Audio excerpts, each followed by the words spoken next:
Okay, I might have missed the very beginning of the recording on the iPhone. Oh well. We'll see how that works out. Okay, at least I realized it right away. Okay, as it goes out into the distance, I am going to make it a little bit less dark.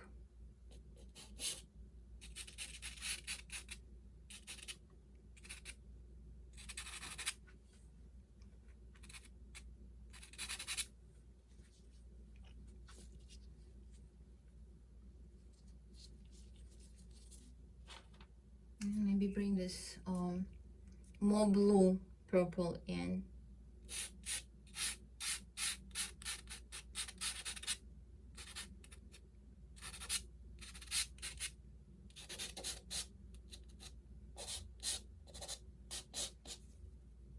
Kind of following that idea that in a distance we're going to see the color becoming more blue than in the closer areas.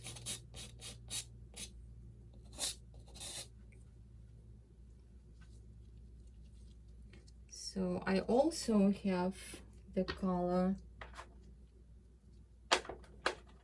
the rocks, which can be just kind of this maroon color, just this few little ends of the rocks coming, and maybe some of this light brown. So for the top part, it's kinda, which one should I use? I think I'll just go with the brown, lighter brown maybe.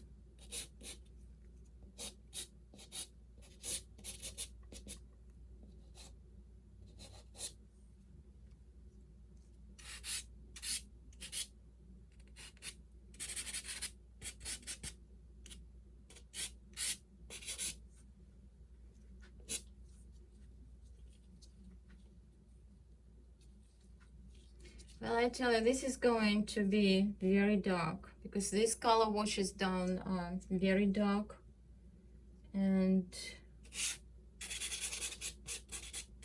I'll have to wash my brush a few times so I don't get that color all around the painting.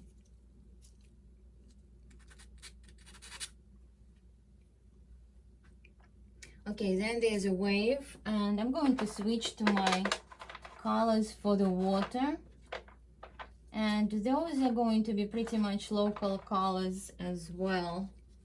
So there's some sort of greenish turquoise color happening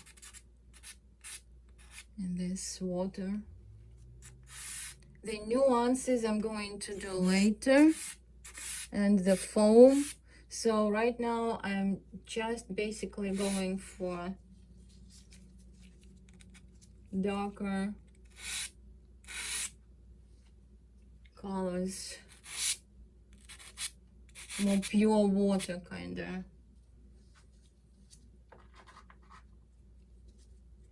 And closer to us, the water seems to be having like more green. The shadows are still kind of bluer.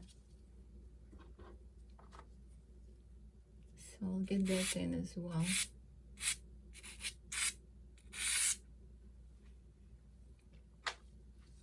But in the distance, I'm going to have this blue color.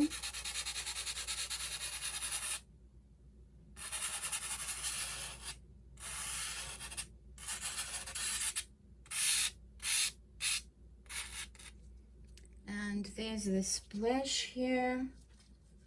So it's quite light, but that's not necessary to have in the underpainting stage. It just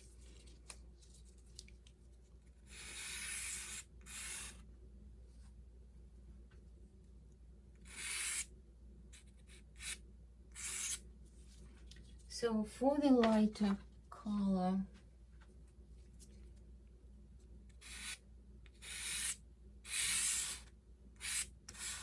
just have this kind of like blue with a hint of turquoise in it.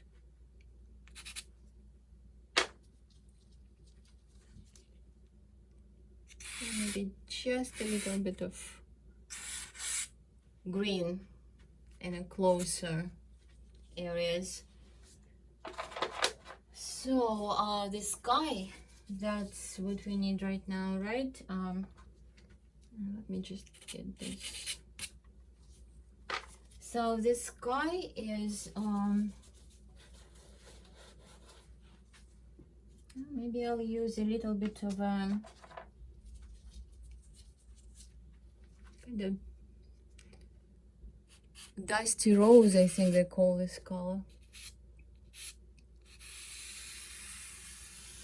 Kind of towards the horizon, but then I'll get the blue.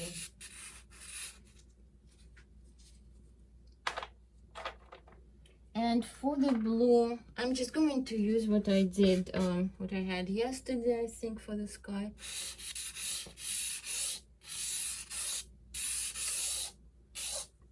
It's kind of like almost like very light shade of ultramarine.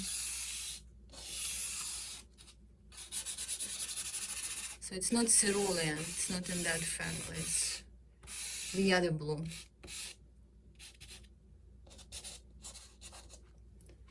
So now the fun time.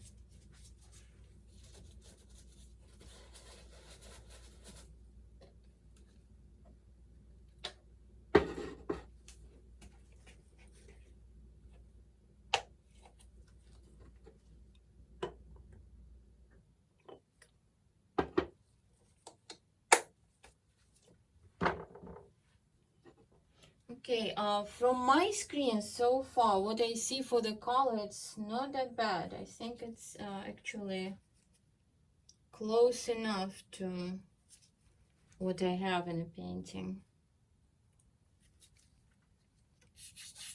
Oops. Oh yeah, actually I lied to you. I said what I used yesterday for the sky. Yesterday I used red for the sky. I used this color later when I was doing the hard pastels on top of the base color.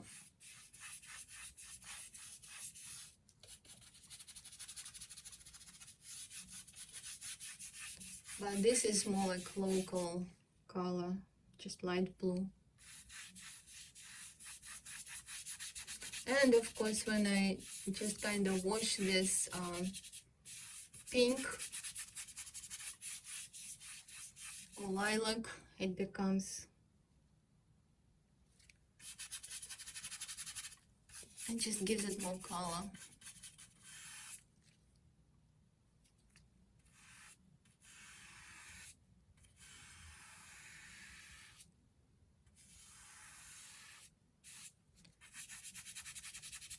I don't like the marks being like so straight,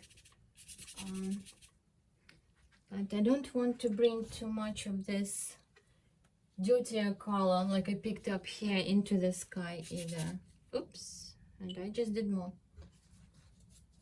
Let's wash the brush.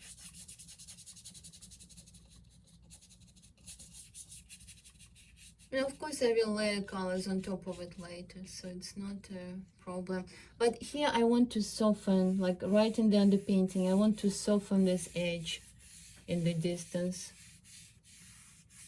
So if I end up don't have too much of the coverage on top of this, kind of keep my marks, keep my pressure light, and have some of this showing through, so I still have kind of this softer edge in the distance. So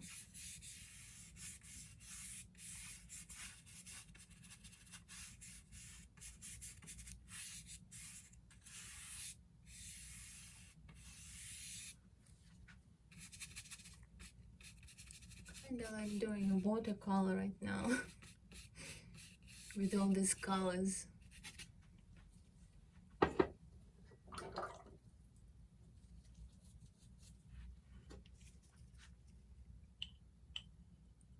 Okay, let's finish the water.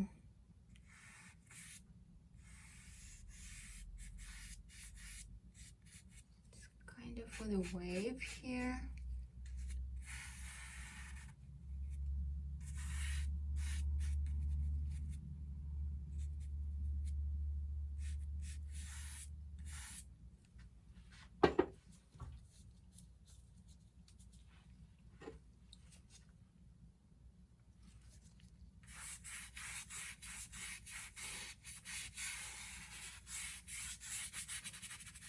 And this is the area also, like you can start kind of using your brush in the direction of how the water goes around the rocks, and just giving it a little bit more those marks, movement, if you have room. I don't think I have much room for that right now, so.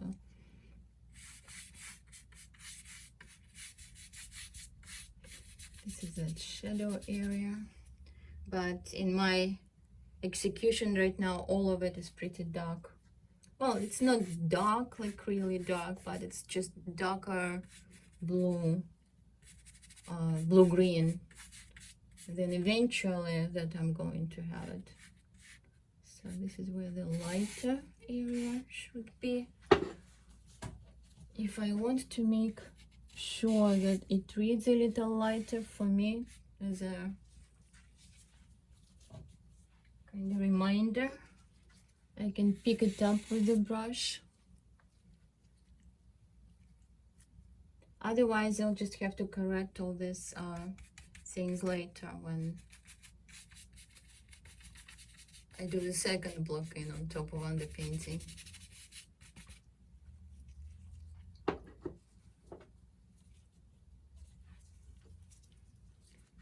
So this will have some of that white flying up into the air.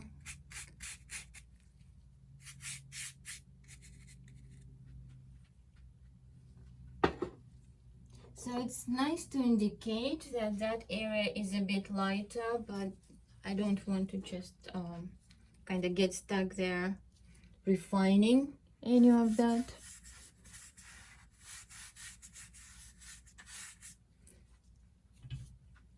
This here, this is where there's that kind of like water comes up as a wave almost, then it drops. Then there will be white foam, but in the underpainting, it's basically just kind of like mid-tone, and some of it is a darker color, so that I do the lights on top of that.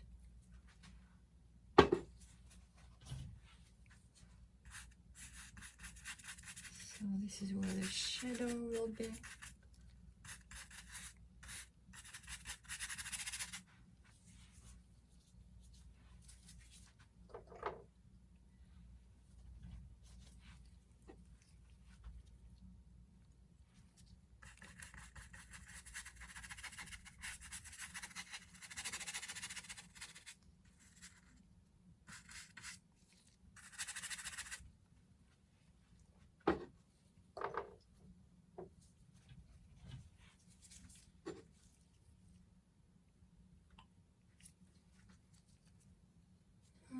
Let's get these, probably not dark enough.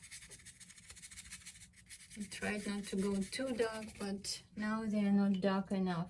So something like this happens, you can go right into the wet area and add some of it.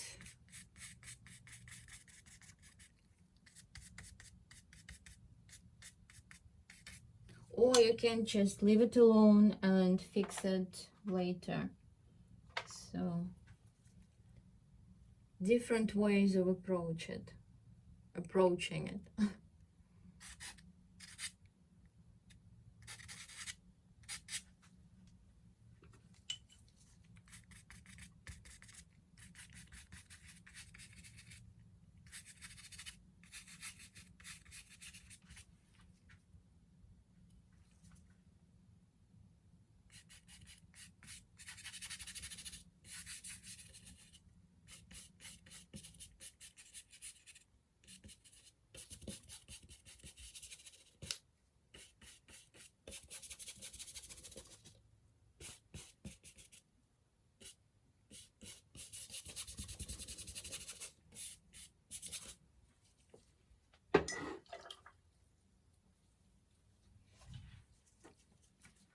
I'm trying not to get my brush too wet.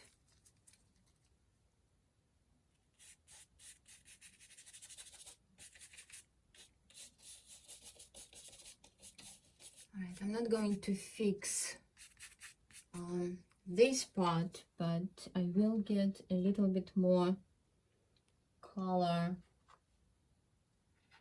into this one. The contrast.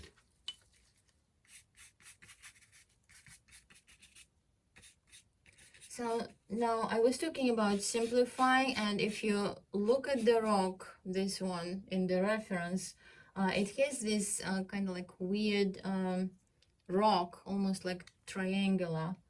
So I did have it in the other painting, but I think it's just too peculiar to keep. So I'm not going to have it in this one.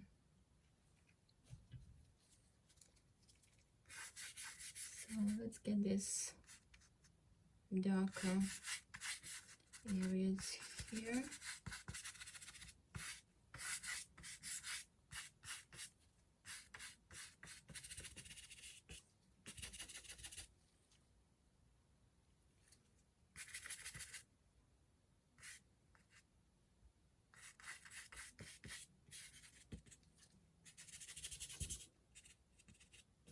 Let's go this way.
Okay, quite a bit. Even this under painting, right? Takes quite a bit of time.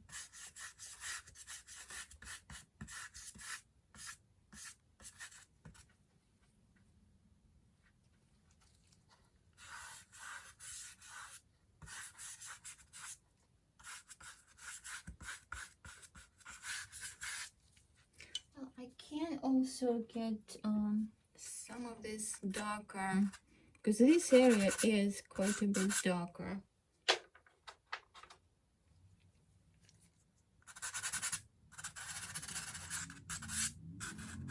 Kind of right here and maybe here.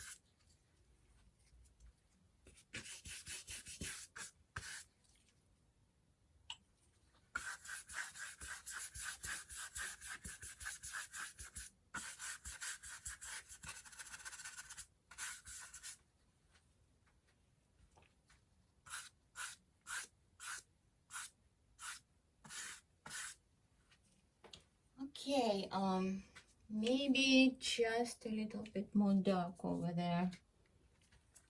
Don't quite.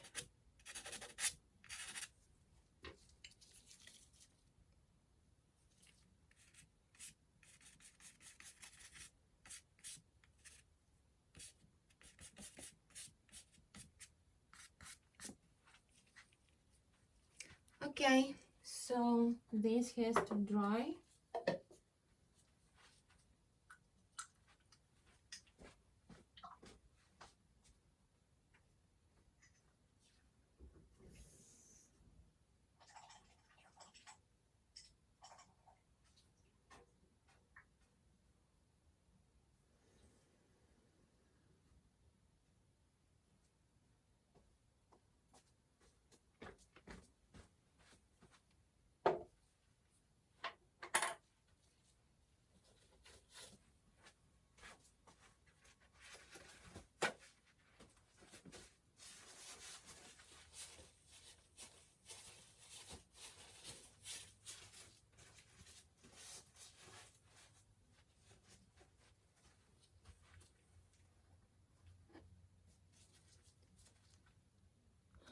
Right, just a few minutes.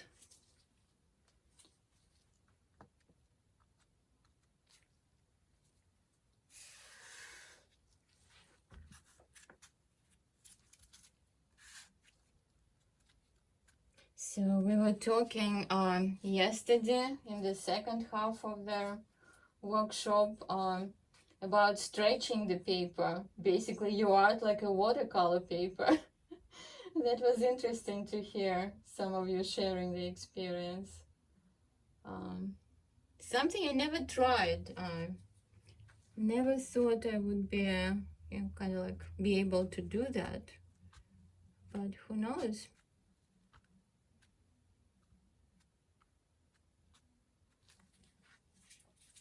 Okay, I can probably start defining some of the areas at least lightly. Kind of trying to get the feel of this back. Now this color is not really rich enough. Seems like I need something a little bit more saturated. The color that's going to show up would be either this brown, or maybe I can use some of those like greens. Okay, this would be bottle green. Yeah, another color that probably would show up well here, well, I'm pretty sure it would be this spruce blue. And I'm talking no pastels right now for this. So let's see if I have it.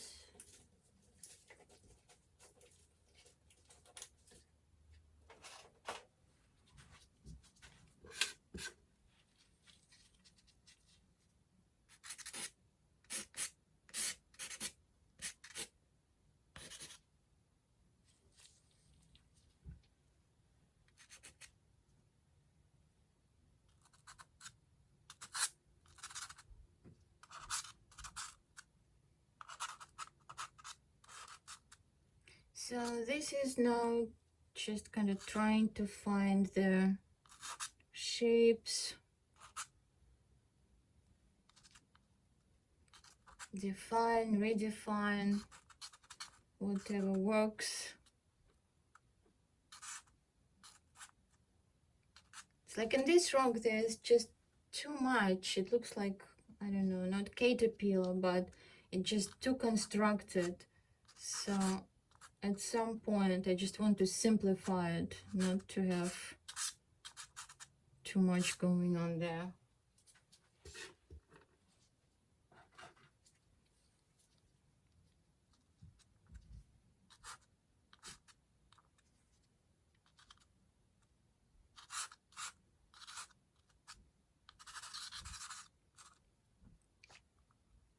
So another way, if you have a photo and you lost a lot of detail in it, another way to go about it is, you know, taking it into video, not video, image editing software. Well, I use Photoshop, but there's so much free stuff available right now. So if you haven't done graphic design in your previous life, like a lot of us actually did, and have Photoshop, but if you don't have those programs, you can still download something that's, you know, allowing to actually edit the dogs, make them lighter, and this way you would be able to see more details within that.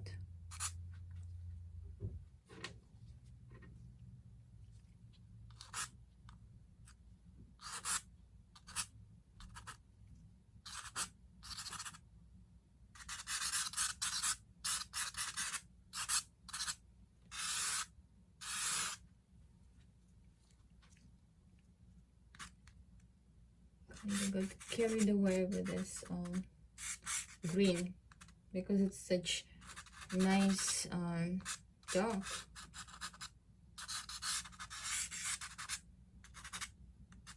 Could also be maybe like nice blue color.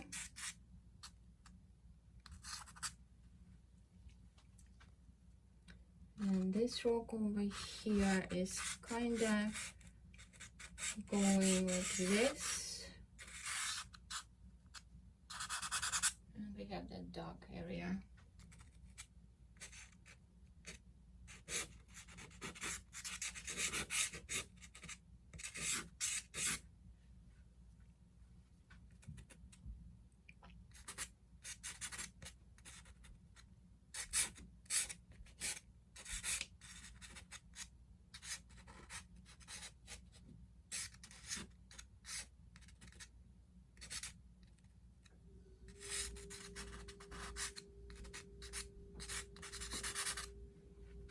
So this darker green on the bottom actually is not a bad idea because of all that growth on the rocks.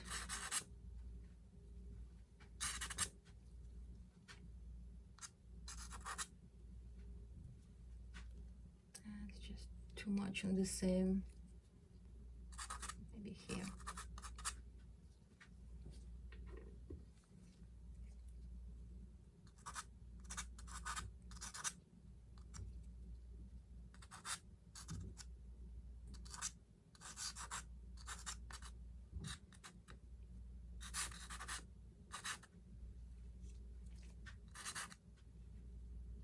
So now I'm back to that gray purple again, because I kind of have my darker lines. Now I can get a bit more of a top edge of the rock,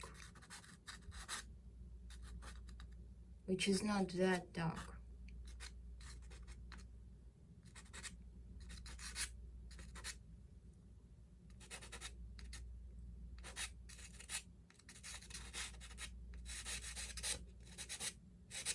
I just want to bring just enough texture into this, but not doing too intricate things with it. And let's get this a little bit up like this.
This maybe should be going out a little bit.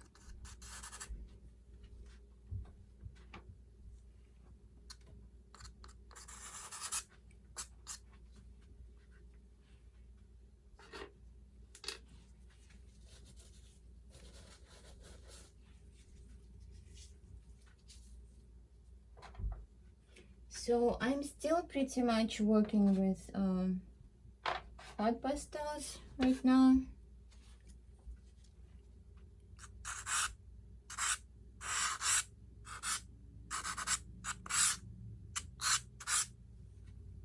And if I'm using light colors, they're kind of like more saturated light colors at this point. And that means that if I have to, I can go over them with the darker colors easier.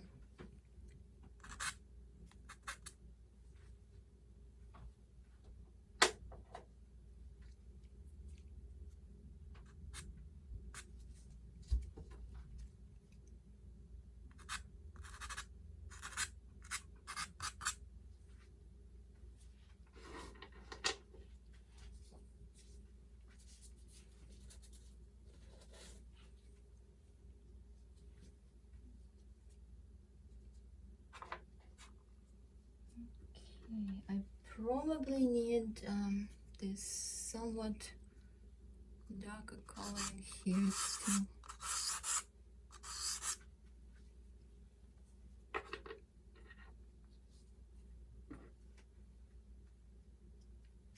And maybe a little bit of the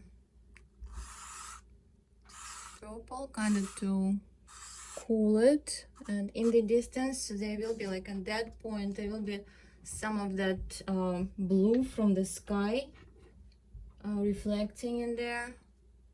So it's kind of creating a mix of colors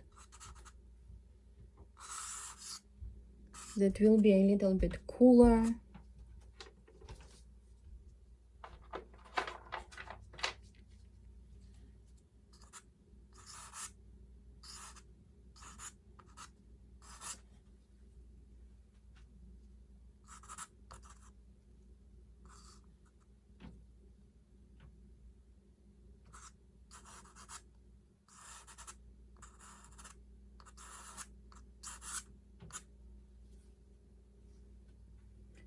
And the closer we get to the water, it's kinda, there's more water on it, on the rocks, so it's a little bit grayer.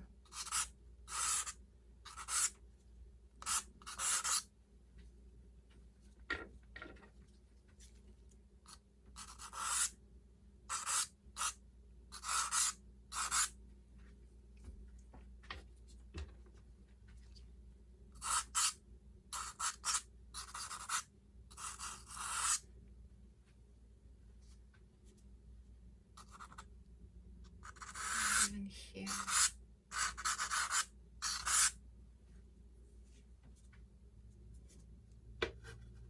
So this is kind of like cool gray color.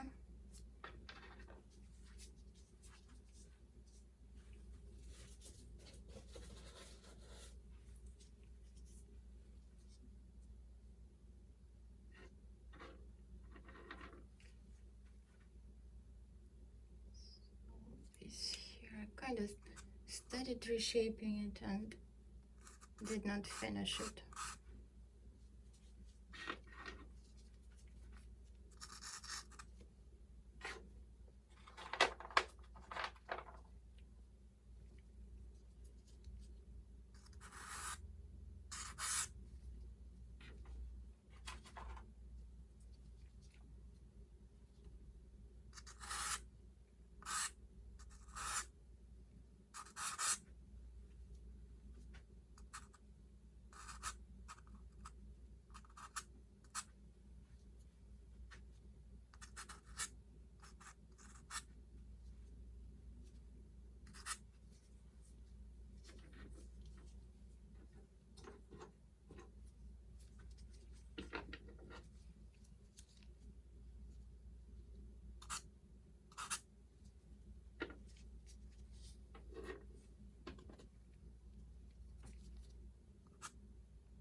Okay, now I'm just getting into details way too much. So I need to stop this and just work on the rest of the painting.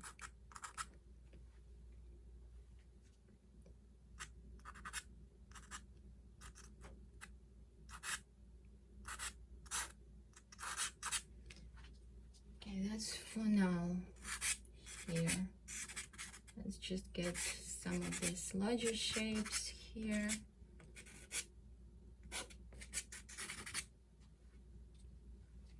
This still not quite liking what's happening, but I'll get to it later.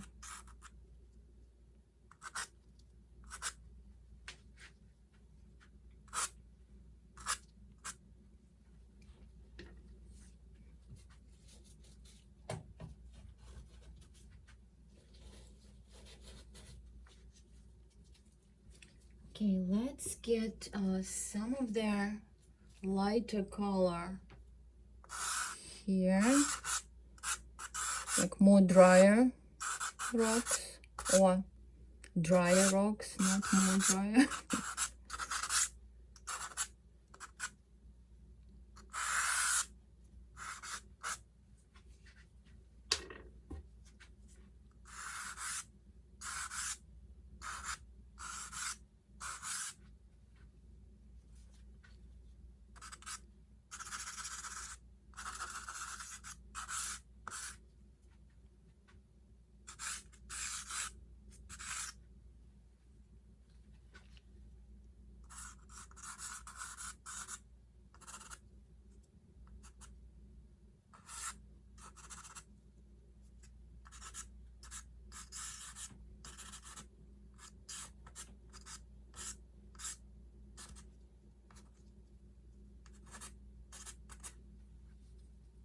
I can get more into the water here, but then with the kind of foam and water around it, it will be covered. But initially, I can do that, and the painting as well. It's just sometimes nice to have that darker shape, and then the water over it, if it's like a thin layer of pastel, it's like you still see the rock under the water, so it kind of creates that interesting effect sometimes.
Wanted to have some of the lighter color in the rocks added.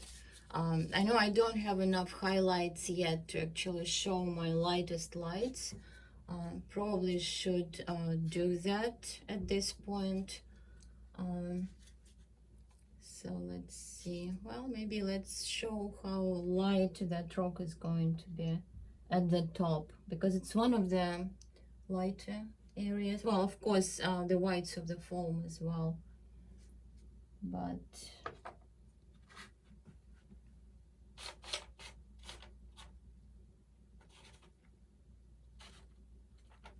so the color I want for this brightly lit surface,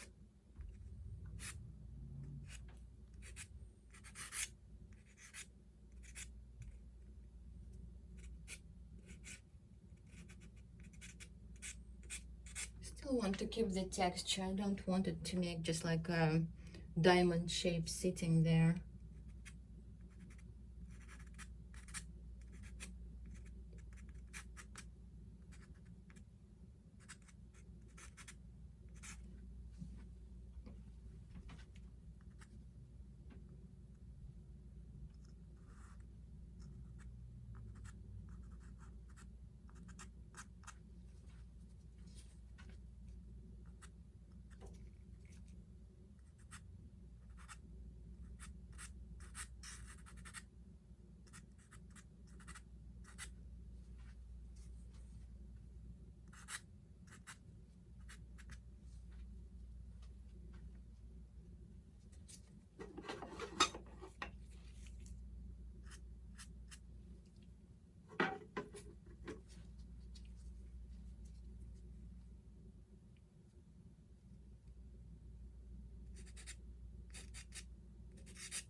So this color is kind of very light, warm gray, kind of like beige gray, I would say.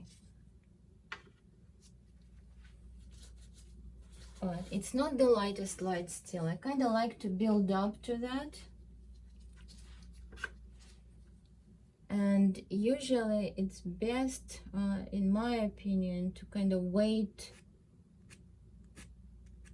till you really mean it to put that mark and leave it there. Because in pastels you start moving things around and chalky things happening or muddy things happening. So I usually try to spend more time with the mid-tones before I commit to lights.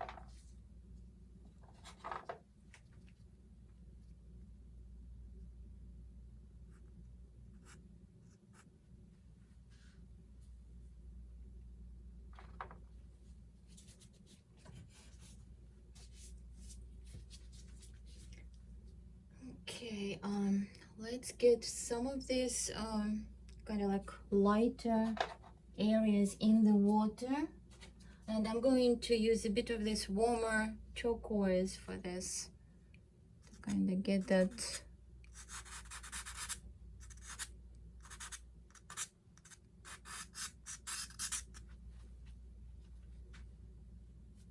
more sunny color in this case.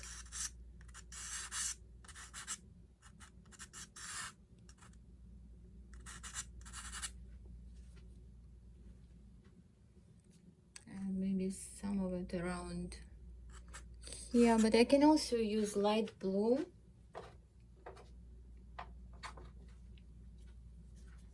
Maybe even the one that I used for the sky. Let's see what happens.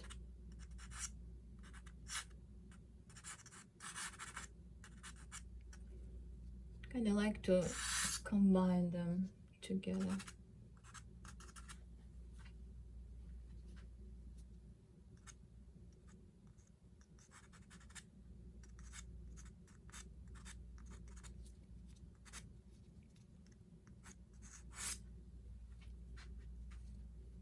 So this area, like smaller rocks in the distance, and there's this light between them, it just adds a little bit to the, like I was talking about, the creating the sense of depth. So we see this is not just like flat area here that, you know, you kind of moving in steps into the distance. I kind of like that effect. So before I do anything here with the wave, well, first maybe let's get the darker area right here, and here it's just a suggestion. It's not like I'm painting the waves when it's just about the waves. This painting isn't. This painting is about rocks, I guess, different things. It's not just one feature. And that's what I thought is interesting about it.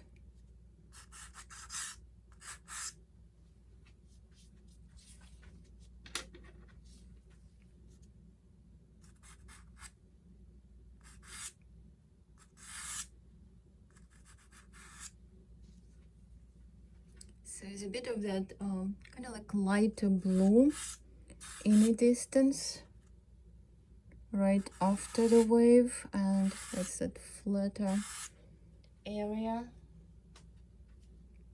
And maybe some of that blue here before I start adding the foam.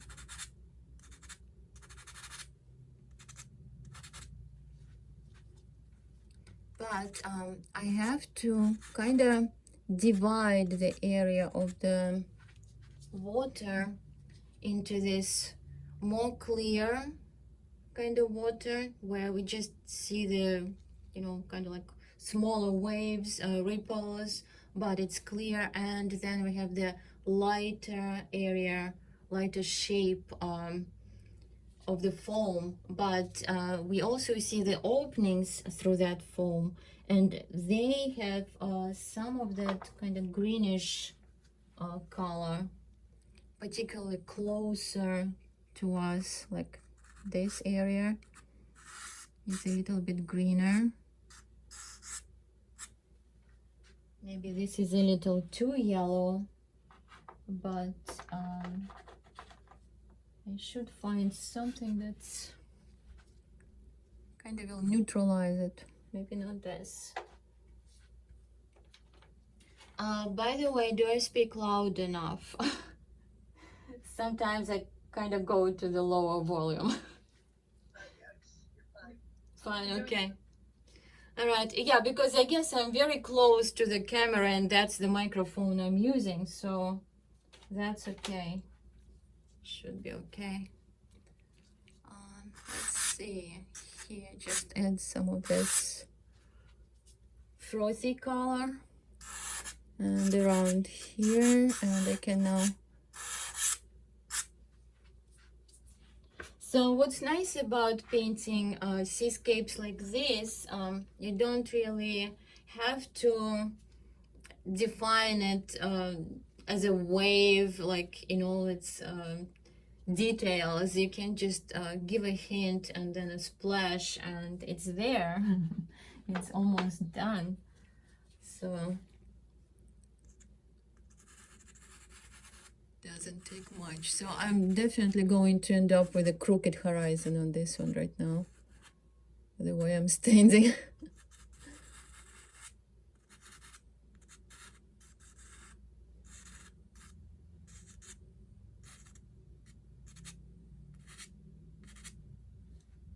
And this lined up, well, it's kind of doing it in a picture, but that's not an excuse ever.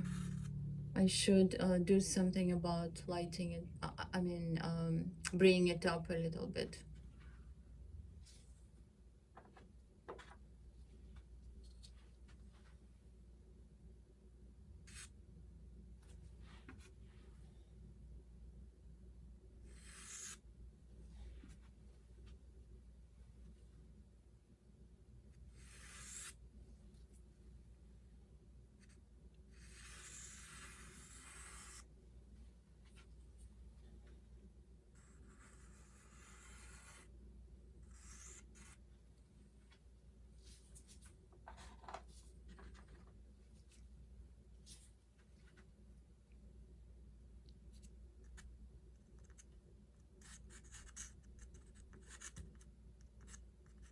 So this is for the foam in the shadow area.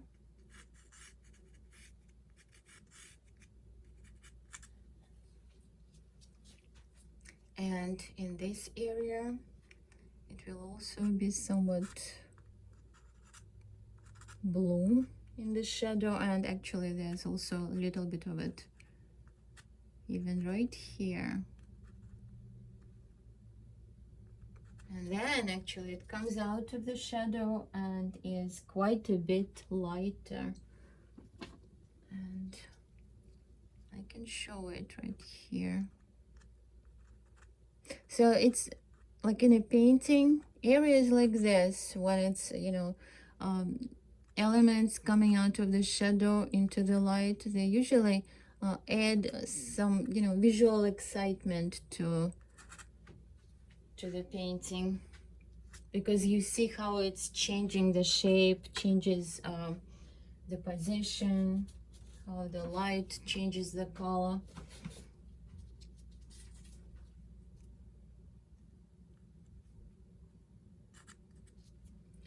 So also I am going to take even darker blue than that and just very lightly kind of do that glazing. And while I'm doing it, I'm kind of suggesting the texture in that rock. So basically just very lightly touching it up, not even drawing the lines, but because it's darker, the face of the rock is darker there, just creating this lighter, basically, patches, but with sharper edges, does give the illusion of that. And maybe even here a little bit, indicate the end maybe of that rock, like this. So it's to me it's not just, you know, painting what's in the picture. I take that and then I try to make it maybe a little bit more exciting. So sometimes it works, sometimes it doesn't. Sometimes the picture still makes more sense than the painting, but it's still fun to try.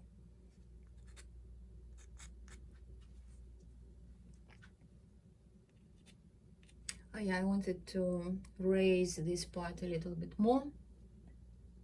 So it has to be dark enough, but I think it's a warmer dark color. But let's see. I have this Terry Ludwig dark colors. I don't remember how they're called, rich darks or intense, I think intense darks. Terry Ludwig intense darks. Really nice set.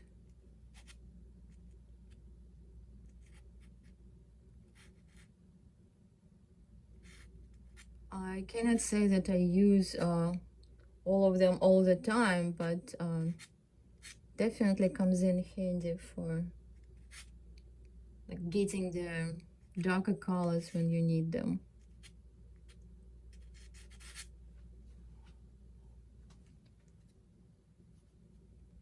And I think I will raise also part of this one. Maybe just take a little bit different shade of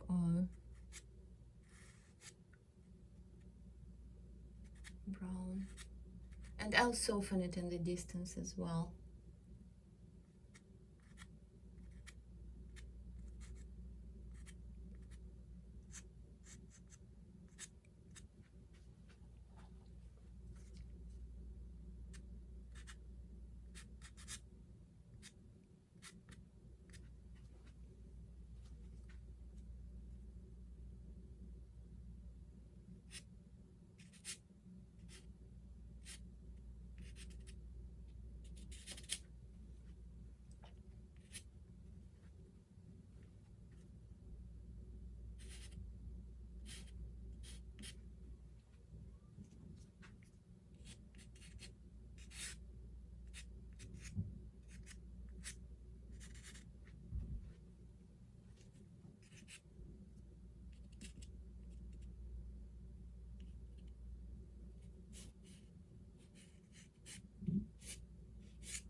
Still not liking the shape. Still on probation.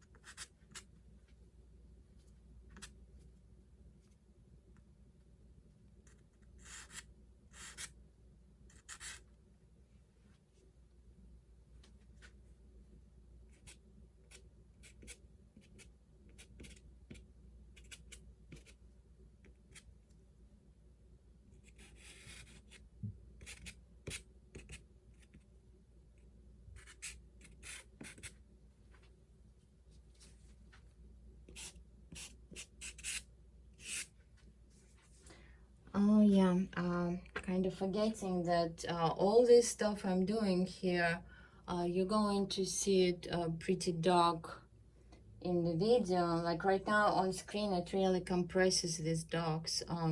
There's a lot more going on within it in the original, but I tried to make the shadows lighter, but you know, through the controls. But the way it works, if you make the shadows lighter, you lose the color in the midtones. So I kind of sacrificed the very dark parts so that we still see the color better. So just wanted to mention it because I spent some time talking about not making the shadows too flat and too dark, but you probably see just that happening right now.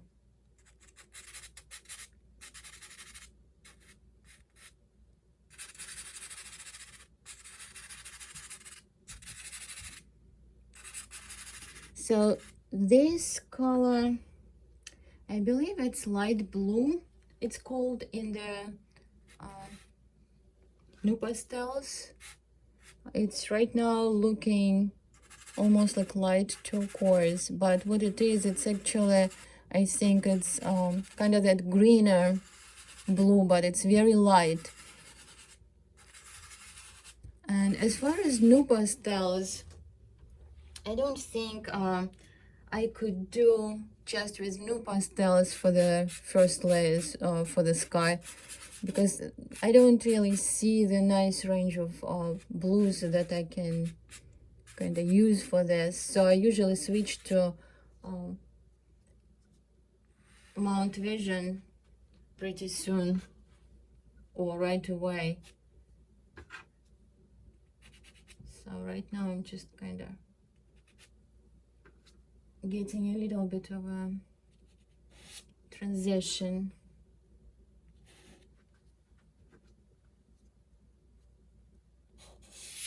They do have nice ultramarine blue, but that's already too dark. Like I'm going to make a little mark here, and it's just too dark to go with that.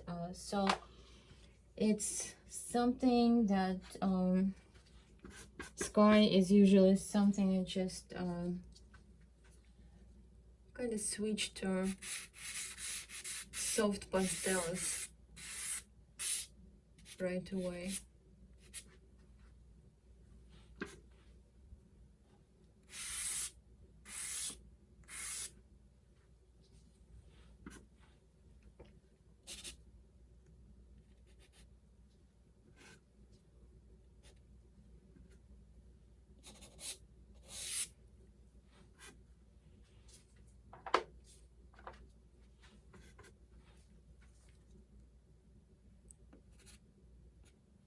Little too dark.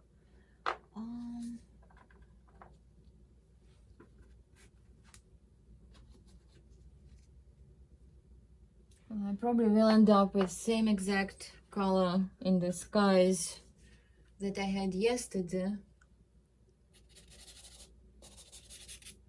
It's kind of working for this situation. Is it okay to ask a question, or would you prefer? Sure, go ahead. Okay, so I have two questions. One, I noticed today when you do the sky, you kind of do strokes in all different directions. You don't do the classic kind of drag the pastel right to left or left to right horizontally. I don't think it's ever classic for me. I kind of do the marks in different directions, but if it helps to describe something like the waves, like that I would do, you know, in that direction. But yeah, what's the second one? Okay, yeah, because I know like Robin Thornhill, for example, her skies are often like completely vertical. There's no horizontal strokes in them, so it's a neat effect. My second question is, so you use a fair amount of new pastels in terms of what I've seen other people demo. Is that for like a technical reason you're trying to manage the tooth a particular way of the paper and you want to keep the hardcore soft stuff off of it until later? Yeah, pretty much for that reason, because it's, you know, it sits right on the top of the paper, like this first layer, a little bit of the second layer, and it's easier to kind of even brush it off if I need to correct something. Then if I take, you know, the soft pastels, it just, the paper grabs it a lot more of that pigment. So if I want to adjust, to move things around, or, you know, it's kind of like harder to do it with the softer pastels if you start with that. The only time when I would really kind of start with soft pastels right away would be if I work on uncoated paper. Because you cannot really layer much, and you don't have hard pastels mixing well on it either. So it's, So it looks like you're kind of trying to get as much as you can done, definitely in the underpainting and even the second layer with the new pastels. But if there's a particular color you just don't have, you'll grab a soft and then you kind of wait further along in the process to yeah. trust. Okay. Yeah, that would be pretty much, I guess, how I would approach it. And also, it's usually kind of like, you know, a layer or two.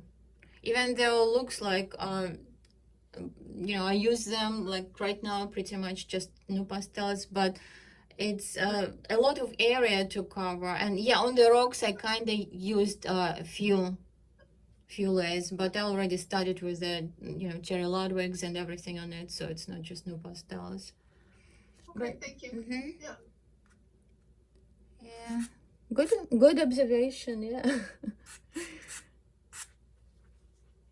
And that's actually what people ask me quite often.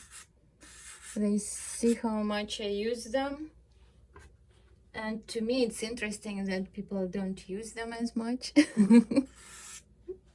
So we all have different ways we are working, and it's interesting to see how others do it.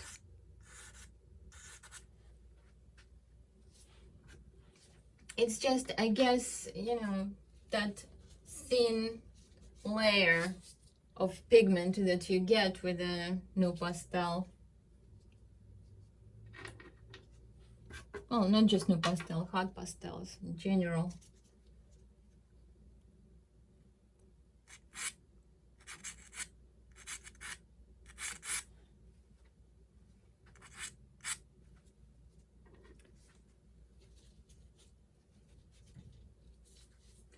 So now I'm looking for something to make this a little bit lighter green in that area.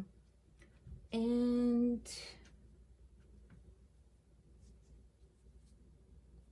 the color that I picked initially, I thought it would be good, but it ended up being a little bit too yellow.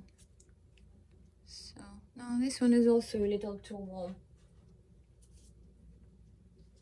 So maybe something like this to kind of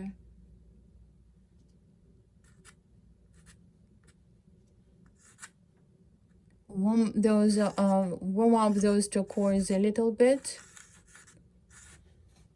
here near the shoreline, but not very green. It's like on Long Island we have a lot of green in our water, but this area, I think it's leaning more towards those turquoise colors. Beautiful.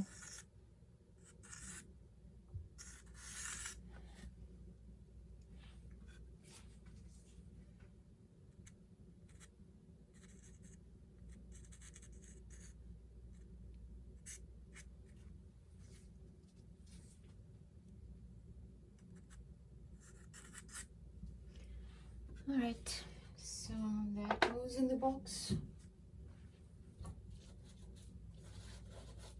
So let's shape this wave, because it is important, and I will know how to go around the other stuff. So probably should have done it even sooner, but there was kind of enough indication how the water drops, so I didn't really jump on it right away, but I think now it's time.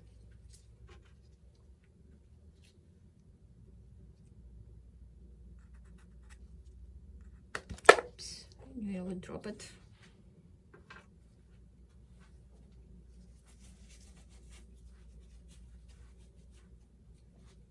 It's a good thing to have a catcher right under the easel. I remember when I just started with the pastels, just discovered how lovely they are, and just started working. I had the easel in the middle of my room, and yeah, I threw a top on the floor, but that's it. I did not kind of think of setting up a catcher, dust catcher. And oh boy, that was a messy enterprise.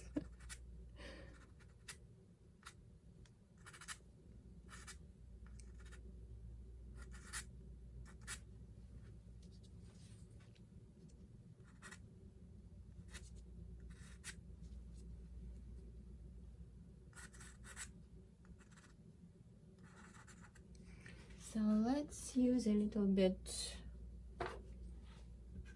well, actually quite a bit darker blue for the shadow area.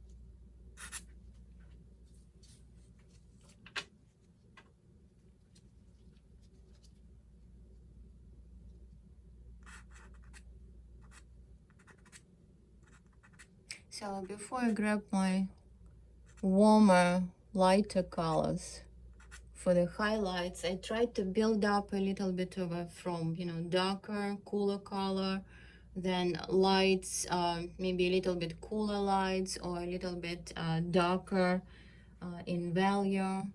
And that allows the highlights really sit, like really sparkle, but at the same time, the area has some volume. If I just jump from the darker area to the highlight, then it's still looking flat. So that's the thinking behind that.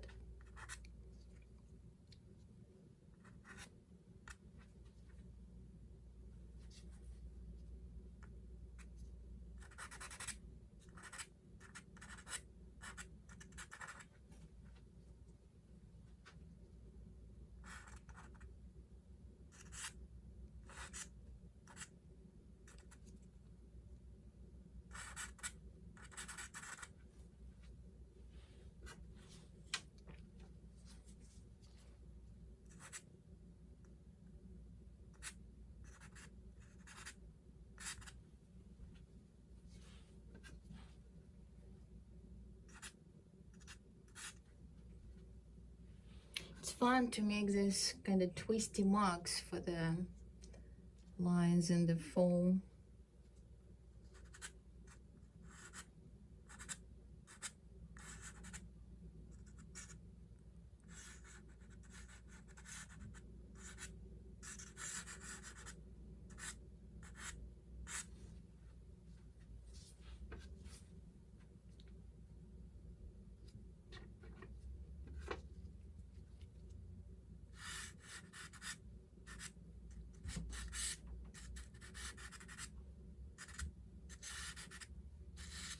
So even though there's a lot of kind of this foam patterns going on, for this to stand out more, I probably need a little bit less busy area. So yeah, I will have some of that, but not too much. Kind of.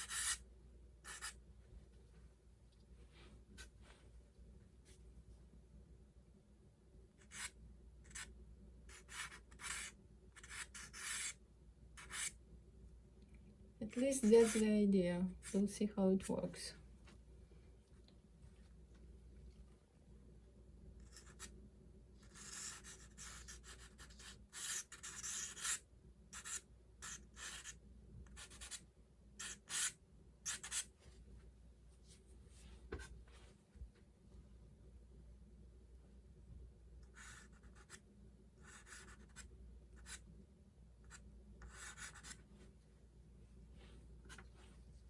So this is, by the way, a light blue that I used for the underpainting in the sky.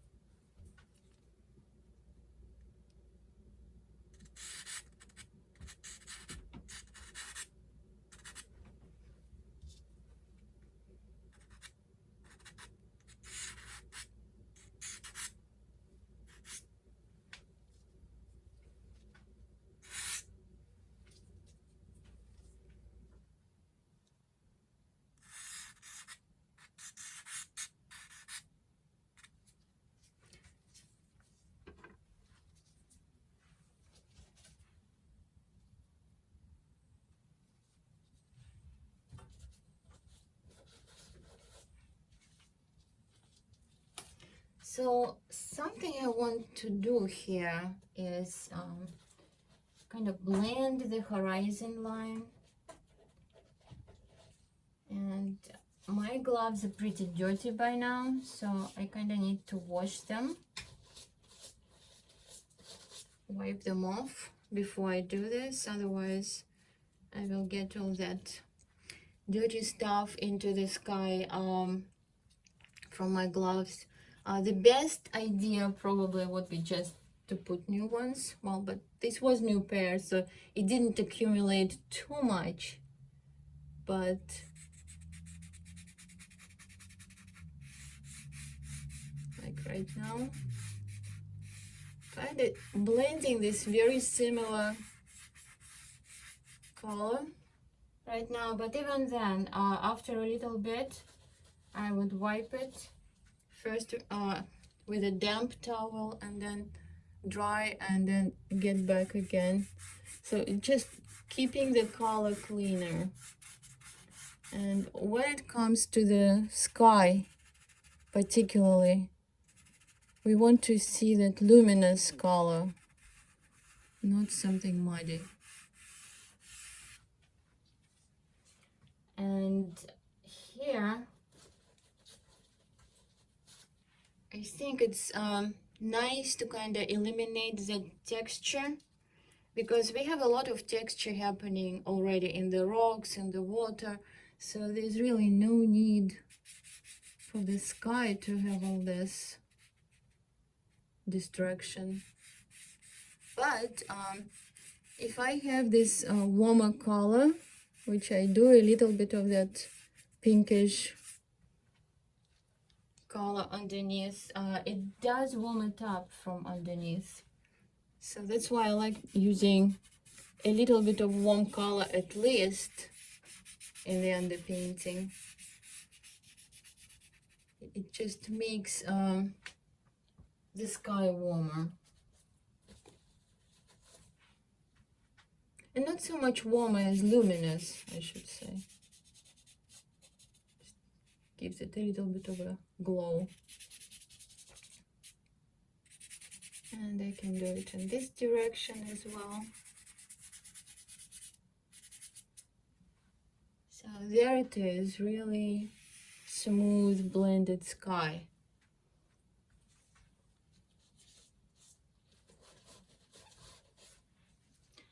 So there are kind of clouds, very light clouds there. I could spend some time on that maybe later. Right now I can just indicate it, maybe. But maybe I should have that area developed first so that I know where I want the lighter accent in the sky. But let's see, there's this nice light happening right here. And then we'll have here on the rocks.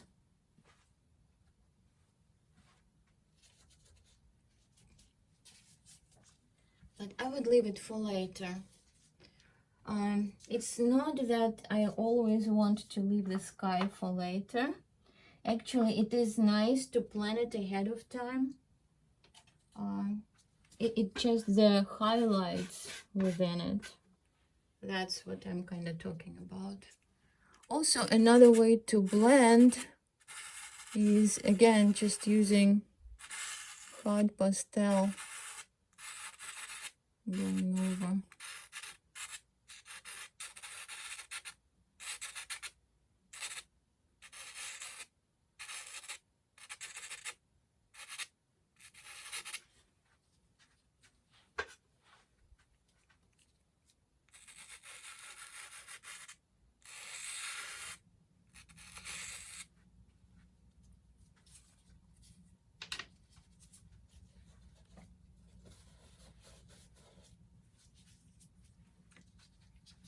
Okay.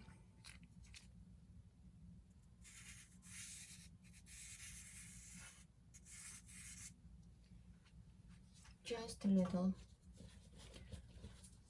All right, so at this point, actually this looks pretty kind of like it does have a layer of water, and because of this cooler blues and purples. So yeah, I do like how that worked out, but the color still needs to be adjusted, of course, all around, and it's not easy to reach some of it for me, but I'll try. So it does look more red. I'm looking at the computer screen. So if you just think of it a little bit less bright, a little bit less saturated, that would be more correct to the actual color. But I think it's still better than what we had yesterday.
There is actually the water here, kind of like a puddle collected, but it's just too small of a spot to try for it.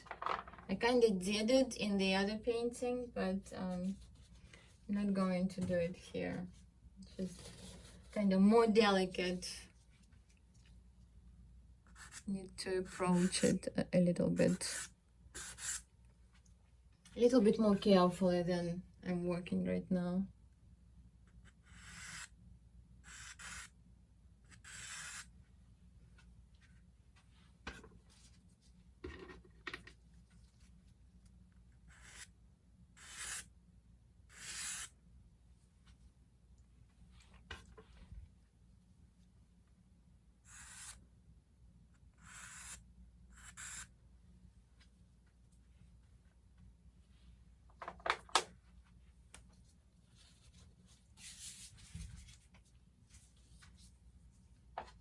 Okay, I need to get a little bit more definition right here so that we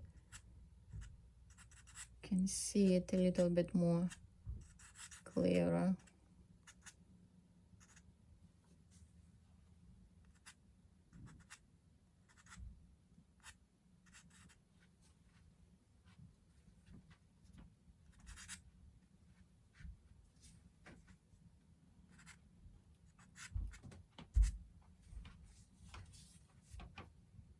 So this really should be going all the way out here.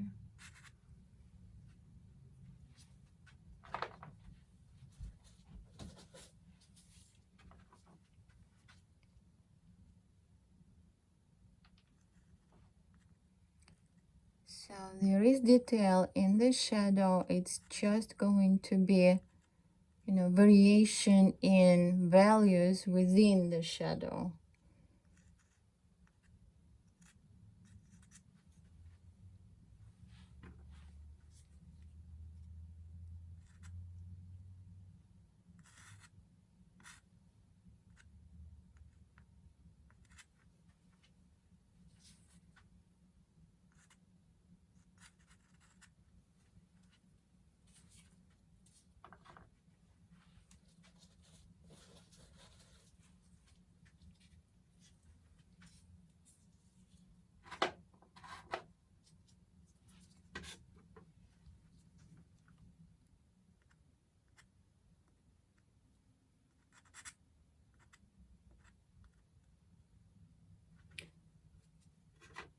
Let's try on this first.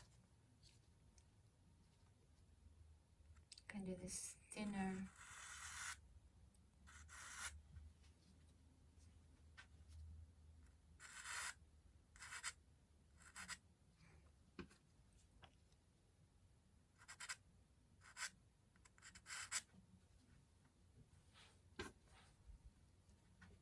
Kind of for that same reason as we were talking about, that this is new pastel and it's just a little thinner layer. So if I really want to give some sharper kind of definition to something, this might work out sometimes better. So it's a little too much on a straight line though.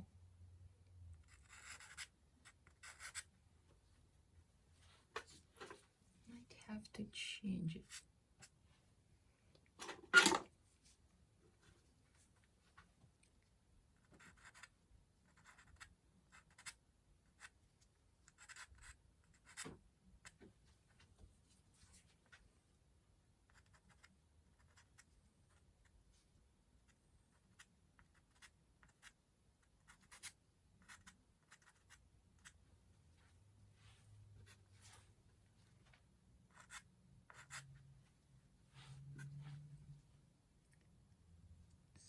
Let's see, maybe first no.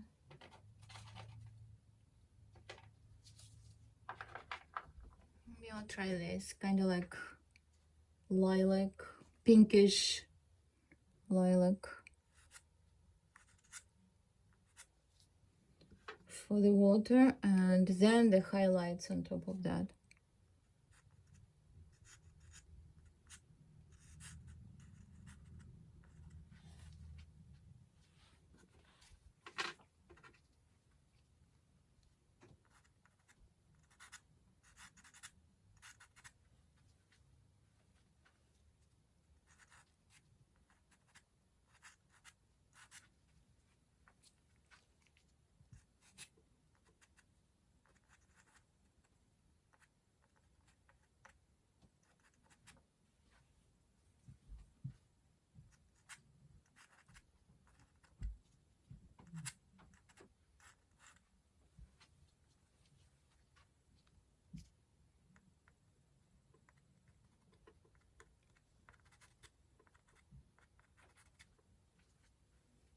Okay, now this is too hard to push it, so to make it easier, I can definitely switch to something that I don't have to push that hard to make a mark.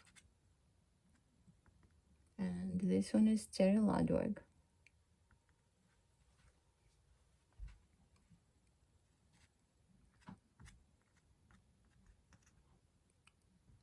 So there's some of this edge before it gets into the shadow. So we can catch it. I totally kind of made this rock a little bit too low, but it's okay.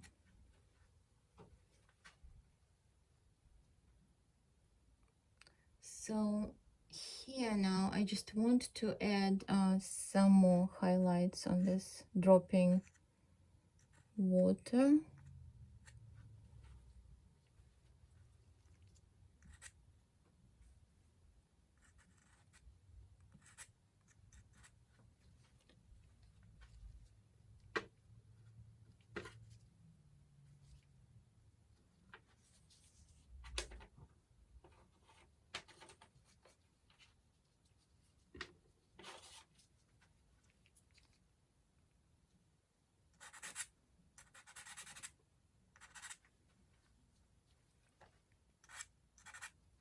Became too busy, and these are parallel,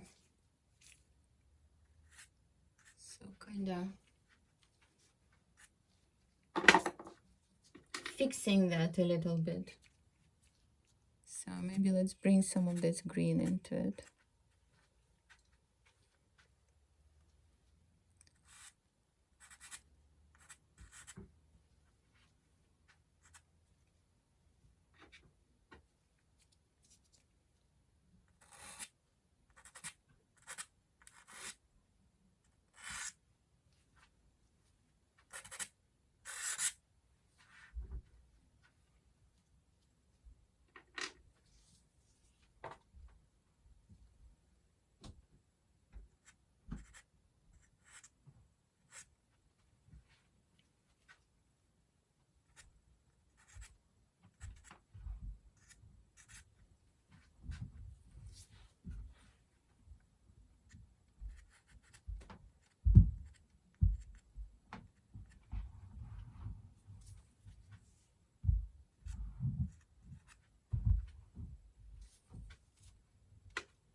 Okay, I'm going to leave this like that for now at least, and let's see. No, this is too bright.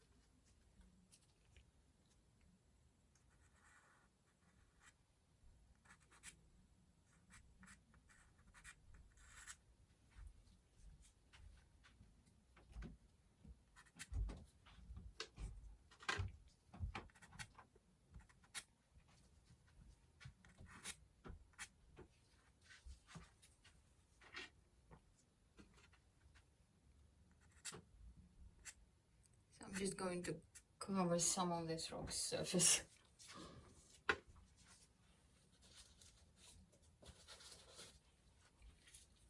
Okay, let's get a little bit more lighter color for the foam. Also, kind of like having a little bit more blue there because it's reflecting into the water, and maybe not this, but kind of greener blue.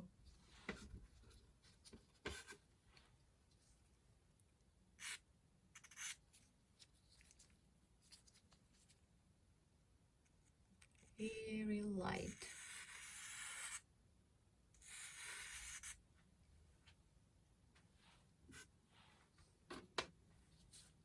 Maybe even more turquoise.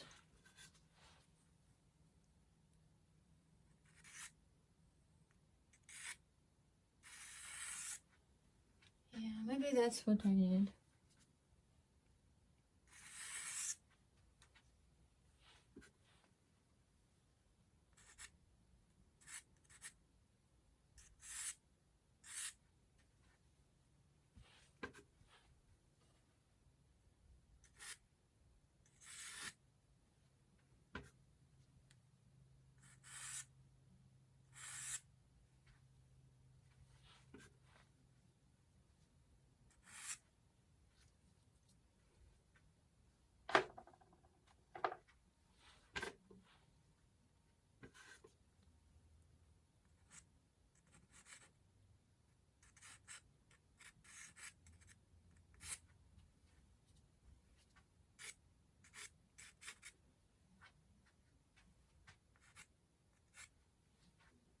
Kind of want to add some more of the blue behind this so it's less busy and lets the wave to stand out a little bit more, and having a slightly different color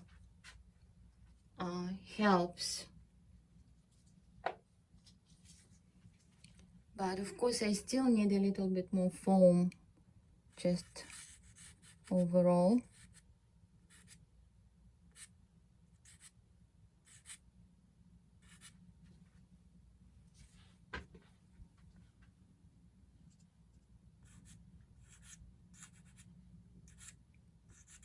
And it's also kind of time to think about how bright you want to go in this, because if I grab my lightest lights, seems like it's, you know, light all around, but if I grab my lightest lights, it's just going to be competing with like, you know, this little splash and this here in the distance.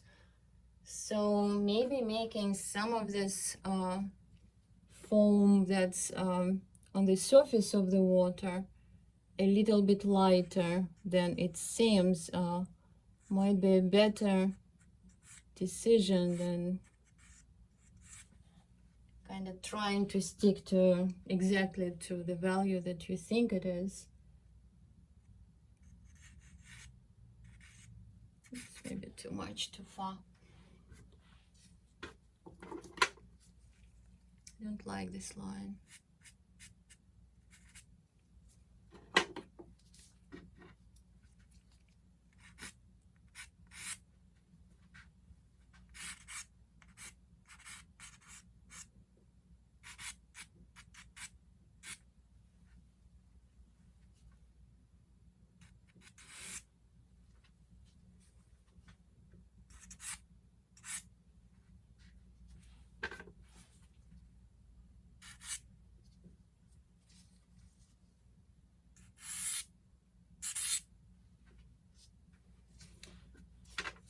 Okay, let's get this other area with the foam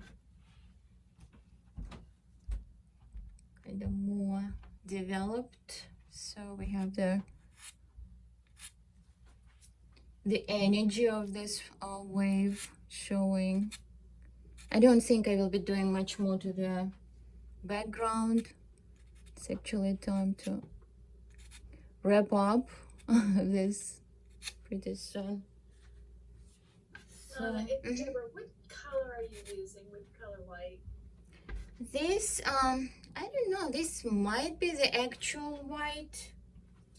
I think I finally added it to my pastels, but there's also something that's like very light yellow that I have, or very light pink, and I don't know, this might be just the actual white color, not sure. Is it a new pastel? Or Yeah, it's new pastel. Oh wow, okay. Yeah, because it's It's yeah, it looks good.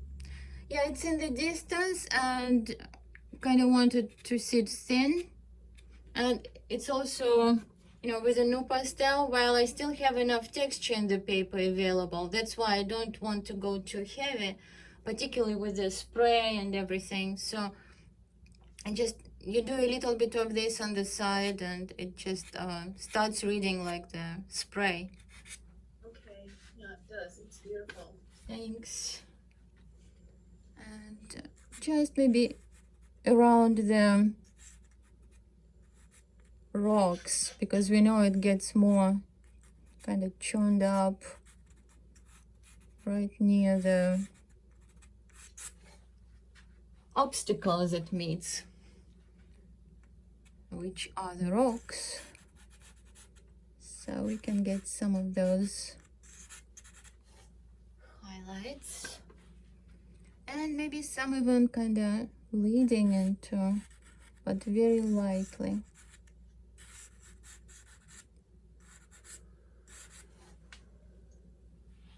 See, now it's kind of about adding the accents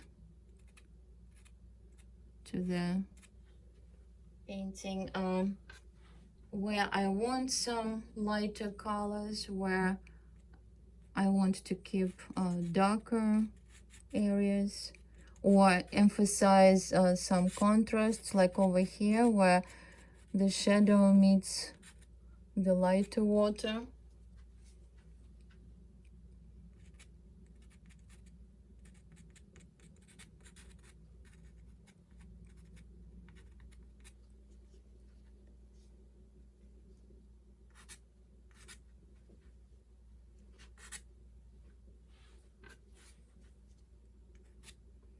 So I can make a little bit of well, there is a splash like right here, and for which I think would be nice to use the toothbrush, because it just will give nice droplets. I won't be able to achieve something, you know, irregular like that, just trying to paint them. So I think we'll do that.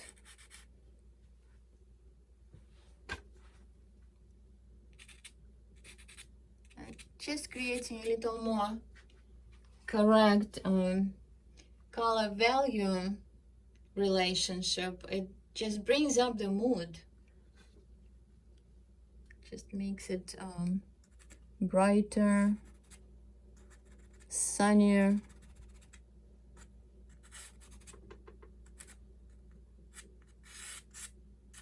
I still didn't want to do much here, but still kind of crossed it with a line. Oh well, I'll have to adjust it later. But I still want to have some action there. I don't want it to be just all smooth and all of a sudden we have this burst. I do want the foam happening, and for a reason. So the brush also is a good tool if you want to kind of reshape the openings within the foam. Sometimes that's really working.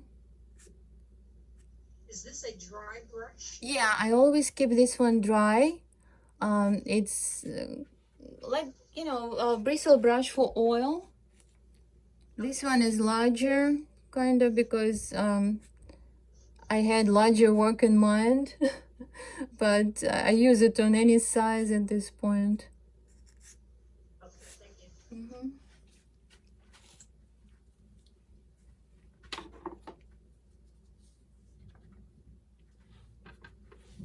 Let's see if I have another blue that I can just add to this, because in the distance we definitely should see some of this blue reflecting into the water.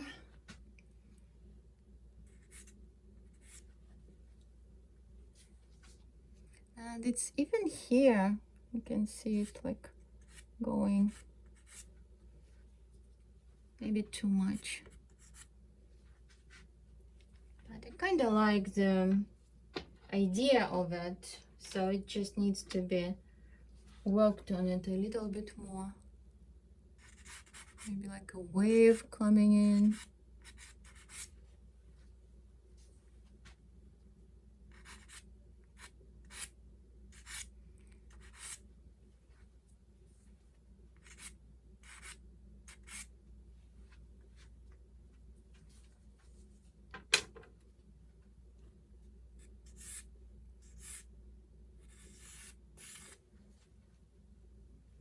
Alright, these are just minor kind of adjustments, and I don't want to get stuck on that while I still have things to do here. And at this point, what I would definitely want to get done, still kind of would like to get some of this. Well, if you look at the reference right now, it's like I really either have to give up on bringing more kind of like this stretches of frothy foam for this to stand out more, or just you know, kind of like give up on the idea that this should stand out. Just, you know, have it, let it have this kind of like action here, but don't worry that it blends in with the background. And that's kind of the decision to make at that point, and it can be going either way. So, but I still think it should have at least a little more kind of leading into it.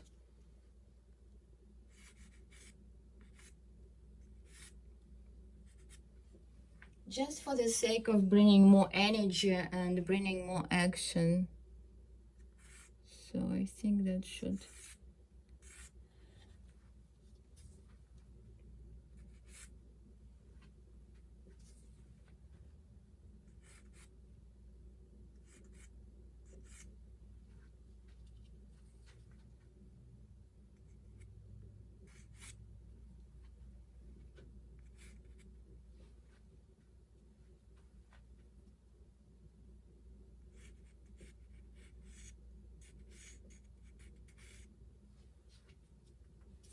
All right, I'm just going to let it be at that point. And before I do the splash, I want to kind of fix the light on the rocks. I'm actually could be even happy with what's here. I don't like its shape really that much, but it's not really that developed either.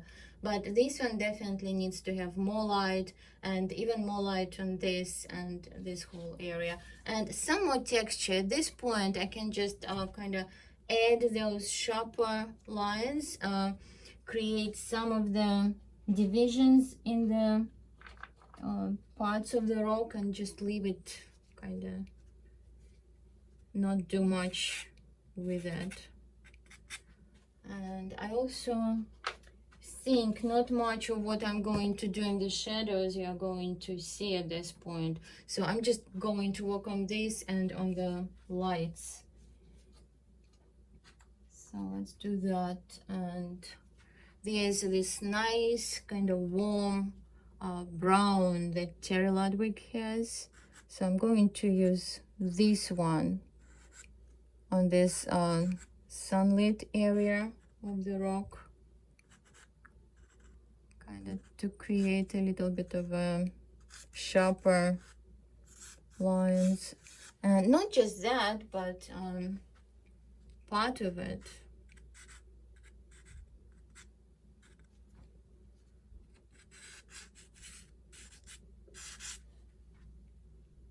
And I have to be kind of mindful that it, you know, all of it is on an angle and all my lines are on an angle.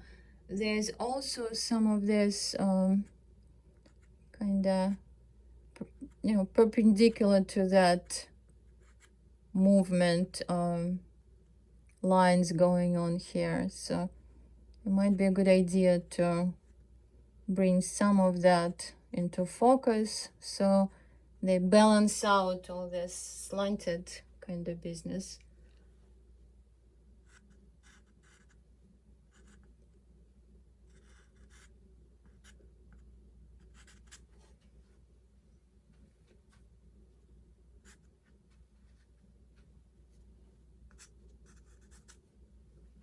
And it's not just that warm kind of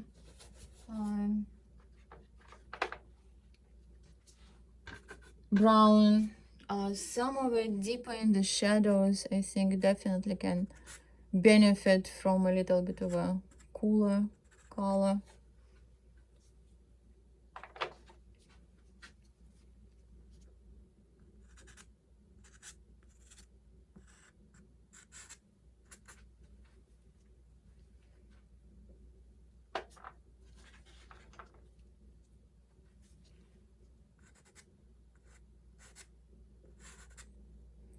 Well, nothing like Terry Ludwig eggplant to punch a really deep into the color.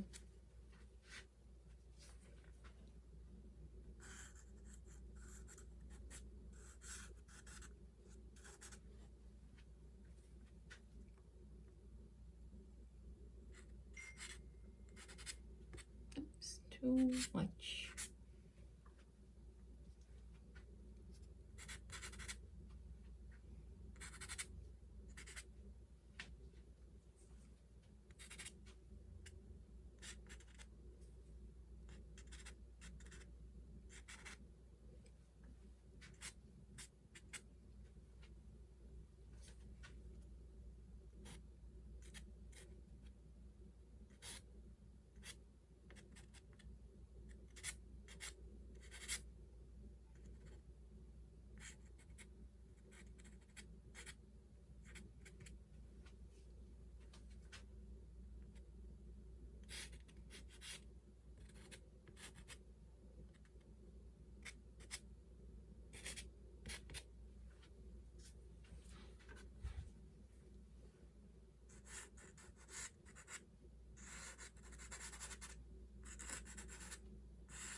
So this in the distance can be a little bit more detailed, but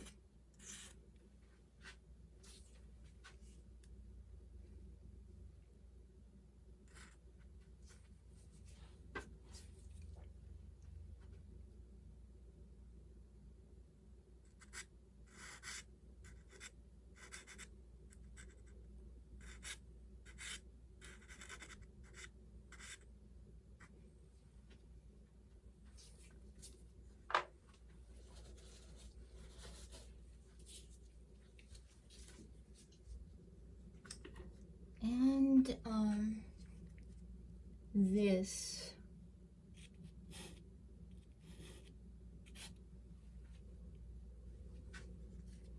the shadows here on the actually highlights, not shadows.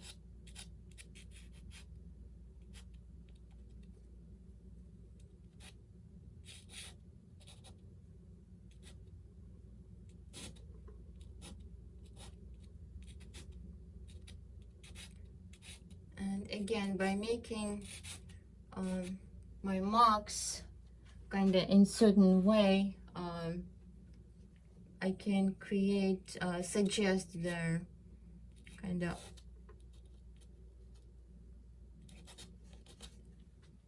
striations, cracks in the rocks. It's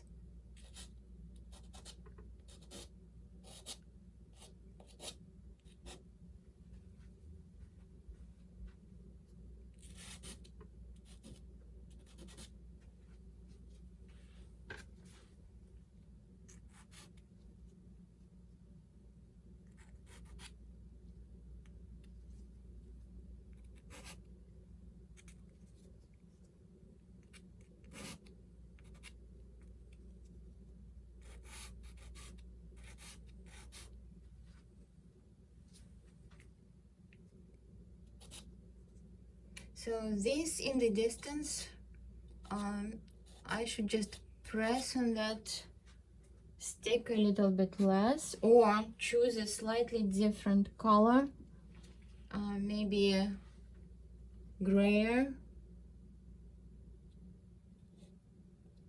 so it's just cooler in there.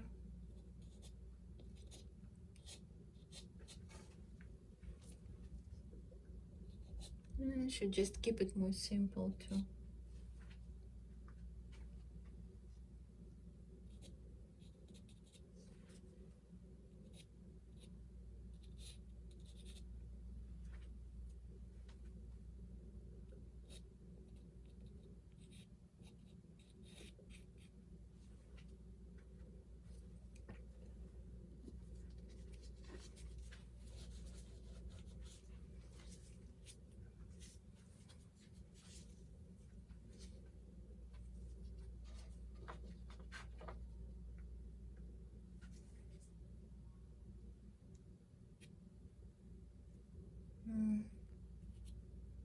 Okay, that's too bright. I kind of want to get this finalized and then just do the spray.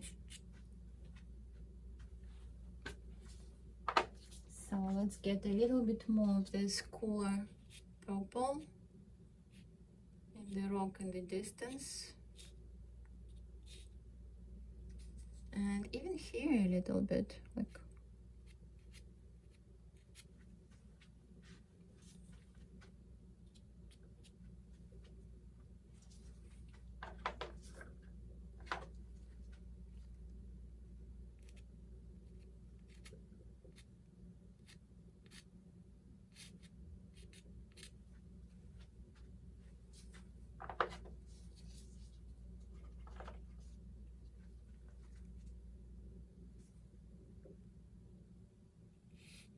oops, that didn't go the way I want.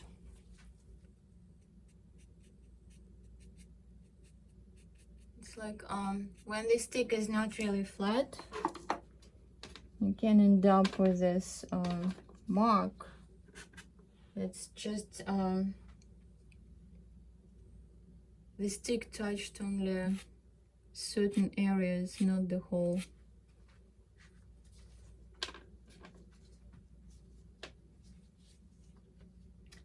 Trying to find a color to make this top a little lighter, but not too much.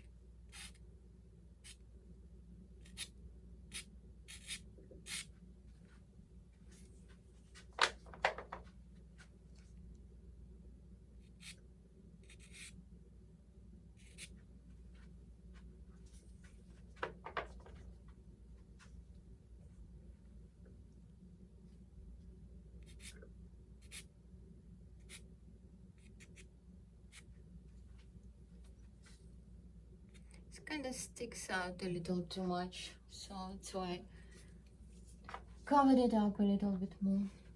So now just get back with this just a little bit, and now I'm going to do the spray in this area, but maybe first still a little bit lighter. To get those really light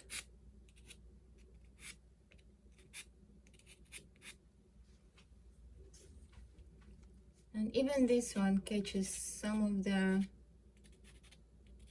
sunlight and kind of has that glistening effect, and of course that will also be here, but I would just work on it a little bit more carefully so it's not. All right, let's just get Terry Ludwig pastel.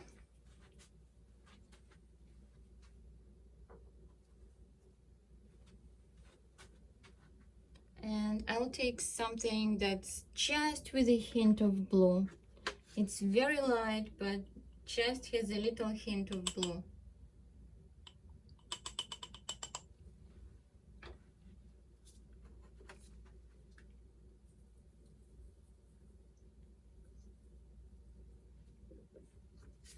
And kind of, we'll try maybe to cover a little bit of the area, but that's kind of interesting. And I can also do this here, kind of bring a little bit more excitement into it. So that's it. Easy to overdo these things. In a distance, we don't really see, maybe like at this point when I don't barely have anything on this brush, I can do something even in the distance. But usually in the distance, it's very small. We're not going to see the droplets. It's really closer to us when we see more of that stuff happening. So What did you do just now with pastel and brush? I didn't hear. Or can you hear me now? What did I use? Yeah, I saw that you used pastel, right? Yeah, I used, I'll show you. Was it this one? Or this one? I used a very light Terry Ludwig pastel because they're so soft and the brush picks them up easily. And I used the toothbrush. I just have a, got a toothbrush just for that specifically. I don't remember if it's soft or whatever. You can experiment, but then you just wet it. People say that alcohol works best for this purpose, and I kind of find that probably is true because it does work pretty well. Like it, dilutes it very well.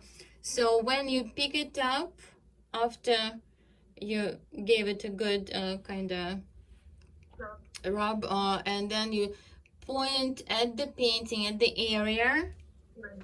and away, kind of like, the how to say, droplets will be flying away from you if you push towards you. Right. So it's kind of what you Kinda do like with, this. for example, with watercolor or some other paint. Yeah, So in the you can do the same with pastel. So, yeah, I guess. Yeah, they would be using that in different ways, I guess. Maybe not so much in oil painting.